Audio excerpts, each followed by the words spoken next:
This is example program 2 for the WIMPAVR processor. The overall goal of this program is to load a number, in this case 03, and to use loops to decrement the value to 0. In order to decrement, we will subtract the value and then check if the value is 0. So first, we load the value 3 into register 31. The next instruction will clear the carry. Then we will load FF into register 30. The next instruction is an add instruction, which will add the value at register 30 to the value at register 31. And then it will add the carry bit if it is set, which it is not, so this carry won't have any effect. Since we are adding FF to 3 in this case, this will be the same thing as subtracting 1. This will overflow and also set the carry flag. Next, we will encounter our branch condition instruction, which only does the branch if the value from the previous instruction was 0. And in a few cases, the value will not be 0, and thus we will not satisfy the branch condition, and we will simply move on to the next instruction.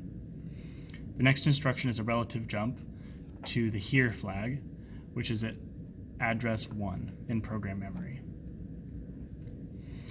So we will jump back to address 1, and we will again execute the clear carry instruction.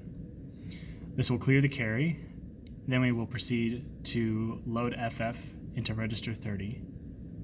Then we will again add FF to register 31. At this stage, it will decrement again. And if we don't satisfy the branch condition, we will loop back again and decrement. This will repeat until the branch condition is satisfied. When it is, we will jump to the stop flag, which is at address 6. At address 6, we do a relative jump to the stop flag. Thus, it's a self loop, and this will indicate the end of the program.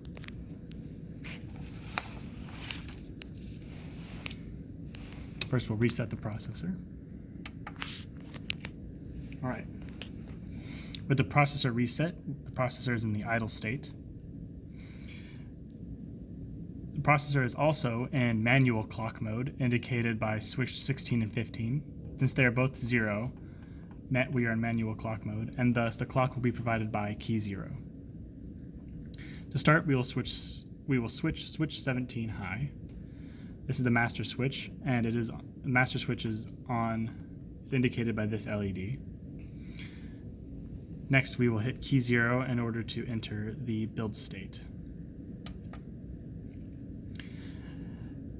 Now we're in the build state. We should be able to see the instruction to be loaded into the instruction register by setting switch 14. This is our first instruction. This is sitting at the doorstep of the instruction register. Currently, the instruction register is 0. After hitting the clock edge again, we will load that instruction into the register and enter the fetch execute state.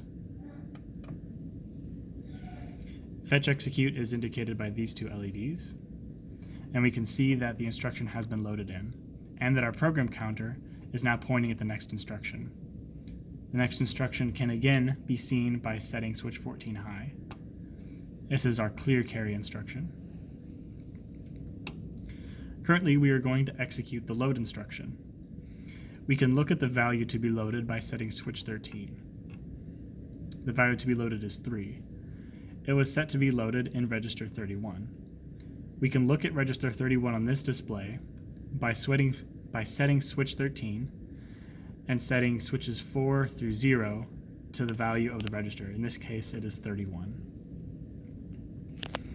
Executing this instruction, we will see the value 3 be stored in the register. The program counter was also incremented, and the next instruction was loaded.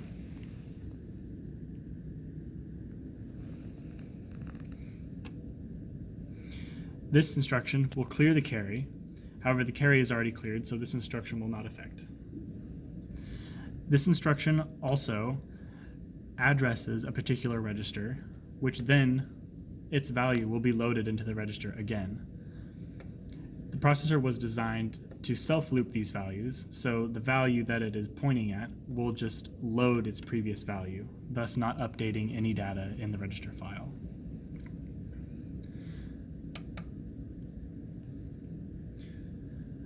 Next is another load instruction. This instruction will load the value FF into register 30. We can look at the value in 30 by setting the register selects to 30. The current value in 30 is 0, so hitting the clock edge should load FF into our register. The next instruction is our add instruction. This adds register 30 to 31, as well as the carry, and then stores the result in 31. So, currently the value in 30 is FF, the value in 31 is 3, and the carry is 0. This overall results in a subtraction, and the value to be loaded now is 3 minus 1, which is 2. This also overflows and sets the carry bit. Here we can see the carry was set, and the value 2 was loaded into the register 31. Now we are at our conditional branch instruction, our BRBSZ. Since the result was not 0, in this case it was 2, the branch condition fails, and we proceed to the next instruction. This instruction is a relative jump. Since it is not conditional, we are going to execute this jump. However, the program counter is still pointing to 6, so the next instruction will be loaded anyway. In order to load the correct instruction, we have to go through a branch penalty state. This will be indicated by these LEDs over here. You can see we have entered the rebuild state. This will then give us time to load the correct instruction into the instruction register. Currently it is wrong. Currently we want to load the instruction at program counter value 1. So then, hitting the clock edge should load the correct instruction. There we go.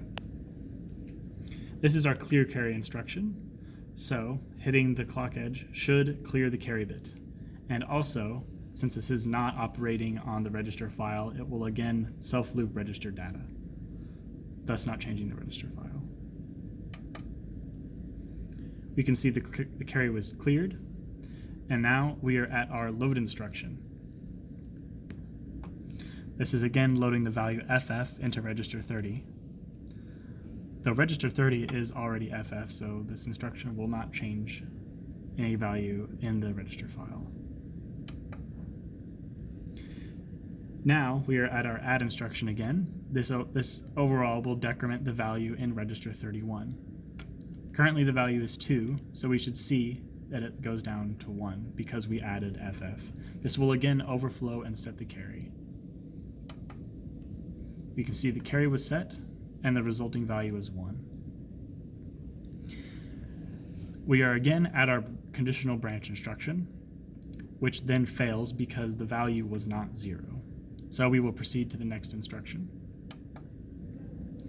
Now we are at our relative jump. This should jump back to address 1 in the program memory. We can see it's still pointing to 6, so we're going to have to enter our branch penalty state. Here we are in the branch penalty state. The program counter is now correct, but the instruction is wrong. We can see that the value at the doorstep of the instruction register is correct, so we will simply have to increment the program counter and load the correct instruction without using the current value in the IR. Now we are at the correct instruction and address. This instruction clears the carry again. And now we are at the load value, or the load instruction. We can see the value to be loaded by setting switch 13 high. We're again loading FF into register 30, which is currently FF, so nothing changes. Now we are at our add instruction again. This decrements the value in register 31, which is currently 1, so if it decrements it by 1, we should get 0. This will also overflow and set the carry. Also, since the value is 0, our Z flag was set. Now we are at the conditional branch instruction. This condition checks if the resulting value was 0, thus it looks at the Z flag. So since the Z flag in this case is set, we should branch to wherever address this is pointing to. Can you show the program counter? The program counter is currently pointing to instruction 5. So we want to jump to address 6, which is indicated by the instruction. But it's going to load instruction 5 anyway, so we again have to enter a branch penalty state. Here's our branch penalty state. Here is the instruction we want to ignore, and here is the instruction that we want to grab. So we can look at the instruction about to come in by setting switch 14. That's the correct instruction we want to execute. So we will then hit the clock again. And now the current instruction has been loaded in. This instruction is another relative jump that jumps to the same address in program memory. So this indicates the end of the program, and we should self-loop indefinitely. Hitting the clock edge sets the program counter back a step, and then it'll repeat this process over and over. Normally, the value would not be the same in the IR. So what's happening here is a previous program that had data at address 7 also had the same instruction, and thus it is not changing the value in the IR. We are still ignoring this value while we're in the branch state, and thus that's the end of the program.